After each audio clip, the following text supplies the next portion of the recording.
చక్కని లింకు కావచ్చును.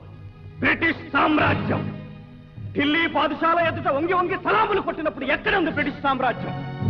నెత్తిన గుడ్డల మూటలు ఎత్తుకుని వర్తకం పేరున ఊరూరా తిరిగినప్పుడు ఎక్కడుంది? గిడ్డంగులు కట్టుకోవడానికి ఇంత చోటు చాలని మా చంద్రగిరి రాజు దగ్గర జోల పట్టి తిరిగిపోయినప్పుడు ఎక్కడుంది? ఎక్కడుంది రుద్రపాల్ నీ బ్రిటిష్ సామ్రాజ్యం? శాబాష్ రామరాజు, శాబాష్.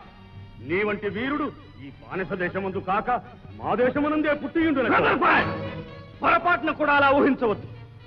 ఇది నా మాతృభూమి. ఇక్కడి మట్టి పవిత్రం, నీరు పవిత్రం, గాలి పవిత్రం, నదులు కొండలు సమస్తం పవిత్రం. ఈ జన్మకే కాదు, 1000 జన్మలకైనా ఈ పుణ్యభూమిలోనే పుడతాను. నా ప్రజల సముద్రానికే పాటుపడతాను. నీ దేశభక్తి మెచ్చుకుంటుని రామరాజ్.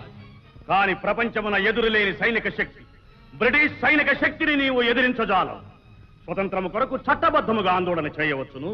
ఒకనాటికి చక్రవర్తి మీకు స్వరాజ్యము ఇయ్యవచ్చును. స్వరాజ్యం ఒకరిస్తే